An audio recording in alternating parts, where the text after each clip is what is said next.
Hi, my name is Joanna and I'm with Mountain Lather Soap Company, and today I'm going to be making a very special batch of soap. It is my maple sugar bars, and I call them that because I actually use sap from my maple trees. Last spring when the trees were running, I saved batch-sized bags of sap and I froze them so that I can take them out and thaw them out all year to keep making you these amazing bars.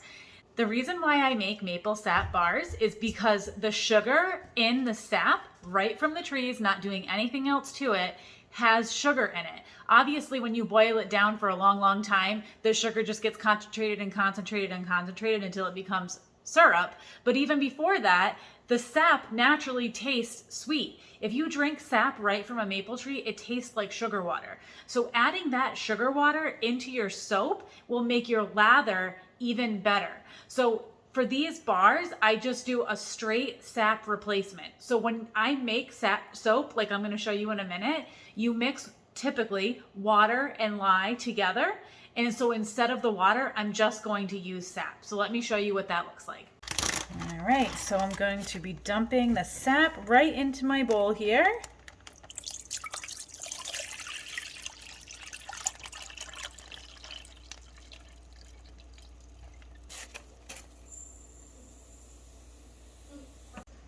Okay, so here I have this is my sap and this is my lye. So I have them measured out. I measured them by their weight like you measure everything in soap making. And so now I'm going to be adding my lye into my sap. In a typical batch, instead of sap, this would be water. So it's a straight substitution, the sap.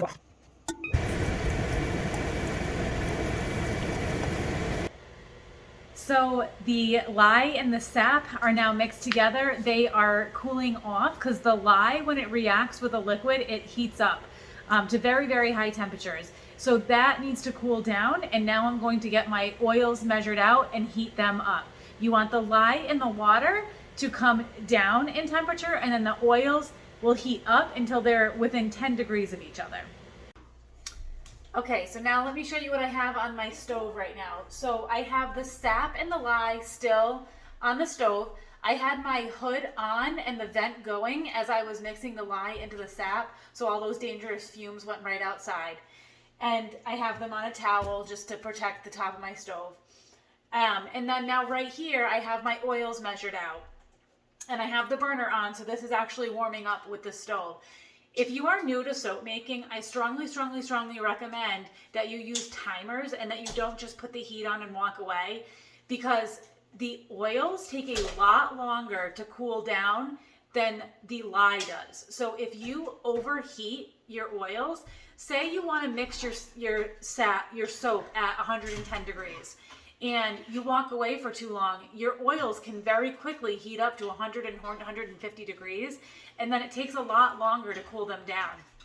The trick that I use, because that's obviously happened to me, I'm speaking from experience, is I use an ice bath. So I just get a big bowl of water, fill it with ice and water, and set the pot in there to cool it back down. And that's also what I do to cool down my lye. So you have to do all of this very carefully because you have oils and lye, and so you have to be very careful with your materials, but that is how I control the temperature.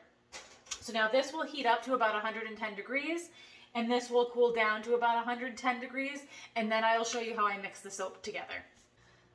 Okay, so now the lye and sap is to temperature, the oils are to temperature, and now I'm going to show you how I mix everything all together.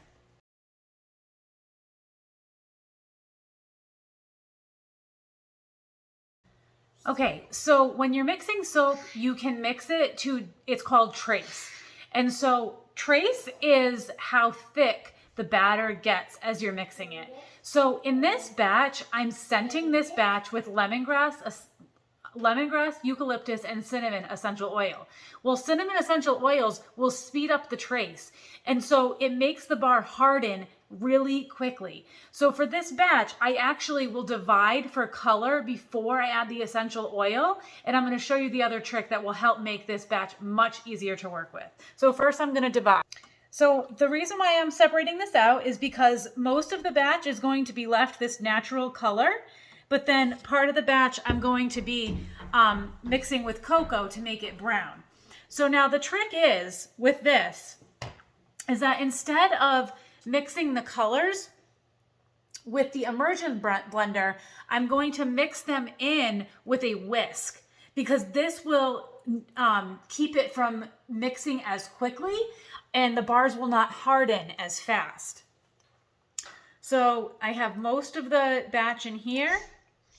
So I'm going to put that in here, and the rest of the essential oils come here, and I'm just going to mix in as little as possible, because the more you mix soap, the quicker it starts to come to trace and it starts to harden. So the less you mess with it, the better, actually. So I am actually going to be filling up my New Hampshire molds now. So I have a little bit of the cocoa and a little bit of the regular, and I'm putting that into each bar now.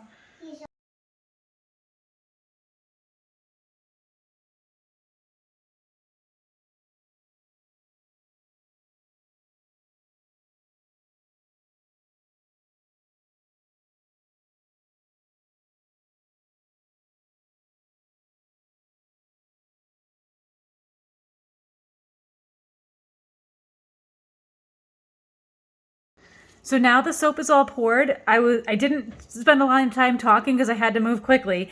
But if you saw, I poured all the yellow soap on the bottom, and then I poured the cocoa colored soap on the top. I'm going for like kind of like a syrup on top of pancakes look, is why I designed them like this.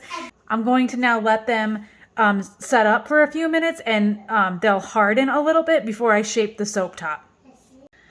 Okay, so now I'm ready to shape the soap top. So I'm going to be making kind of like a messy top for these.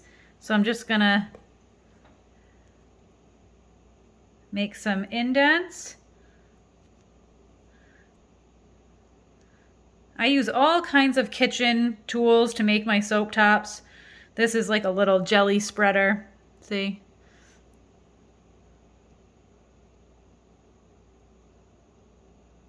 This is kind of a different soap top for me, but trying something new. And then I'm gonna flip them around so I can have some going in different directions.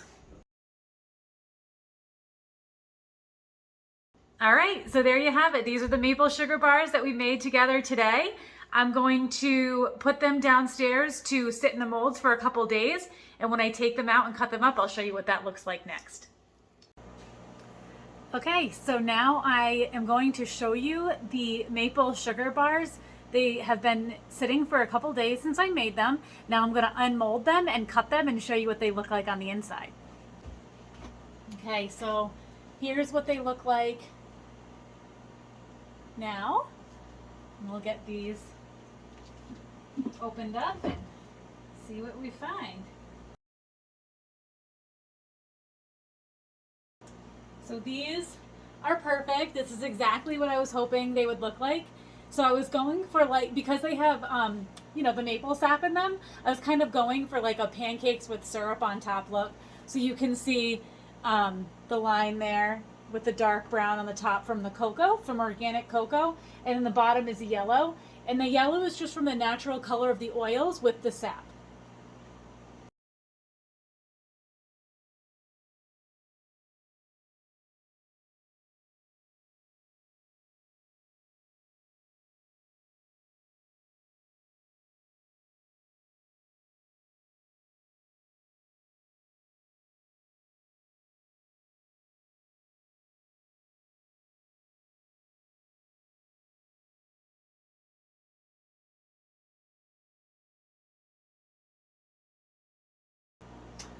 So I'm really happy with the way these bars came out, and I want to show you why. So you can see right in there, you can see those little different colors. That's actually the crystals from the sugar forming in the bar. So even though these bars are pretty simple, I leave them mostly uncolored on the bottom, you can see the sugars coming out. And that's what's going to give you a better lather by using the sap, because the sugar in the sap makes the soap lather better. So I just love the way these came out with the brown on the top and the yellow throughout. So I hope you like these too. If you enjoyed this video and you want to watch some more videos about making soap with some good, clean, natural ingredients, be sure to subscribe to my channel. And I'd love it if you could leave a comment below and like the video. Have a great day.